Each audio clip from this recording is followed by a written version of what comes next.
This video was never intended for YouTube, but was originally recorded and sent to some of my friends a couple months ago when we took a trip to the Battle of Antietam. This will be a historical student's perspective and not a professor's. Please pardon me if there are any details that are not entirely correct.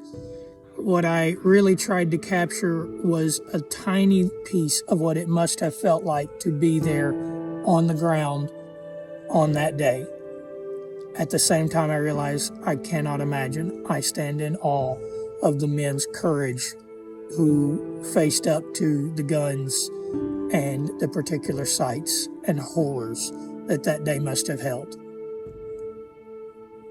As hard as it is for me to say, I hope you enjoy the video.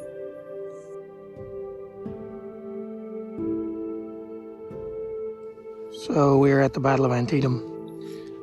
Dunker Church is going to be down that direction, which is where the battle begins. You have the West Woods here in this area. Union forces attacking across and suffer about 4,000 casualties in an hour in the West Woods.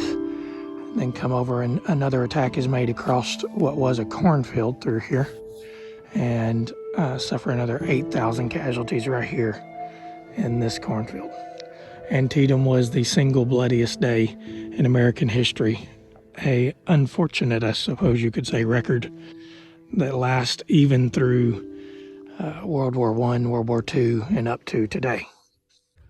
So we're now in the sunken road, the Battle of Antietam.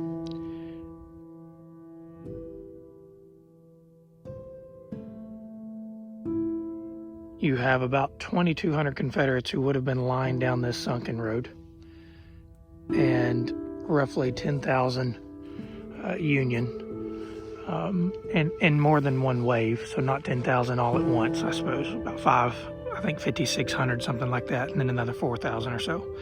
They began to crest this ridge right here.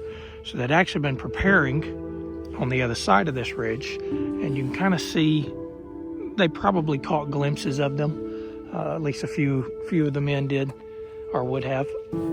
But for most of them, they could not get a sight picture until the Union crested that ridge, which is about 50 yards away, and then began to open fire.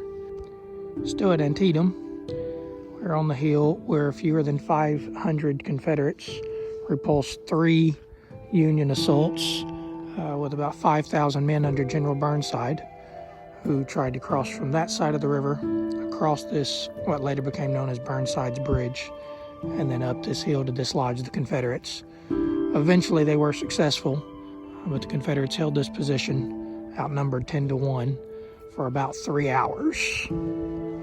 The final amount of casualties resulted in about 500 killed for the Union, killed and wounded, and 120 for the Confederates. There's a lot of places in history I wouldn't want to be, but on that bridge at the head of a Union column trying to cross would definitely be included in that list. Standing in the observation tower here at Antietam, the Harper's Ferry that we was at yesterday, General Jackson would have brought his men, his roughly half of the Confederate Army, through the gap, I believe this one of the two, through the gap in the mountains over there from Harper's Ferry, and planning to reunite here at Sharpsburg or Antietam with Lee. You have Burnside's Bridge, which is roughly over here somewhere, not exactly sure. That becomes a major focal point in the battle. You have the sunken road right here. You can see better. So the ridge in the other video that I was talking about kind of crest right here. You can't see over that from the sunken road, but the Union lines would have been forming up all across these cornfields here. Then you have the actual bloody cornfield is way over there. You can just kind of make it out.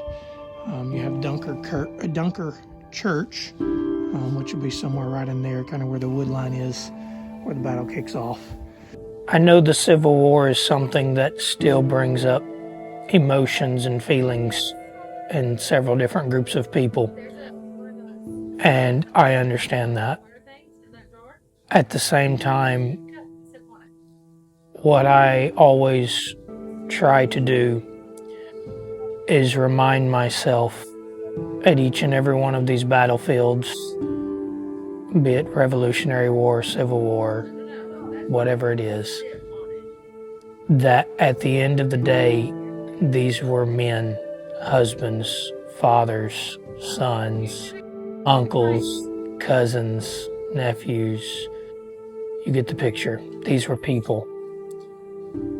And they had their own dreams and aspirations. They had their own thoughts. I'm sure I wouldn't agree with all of them, but that's beside the point.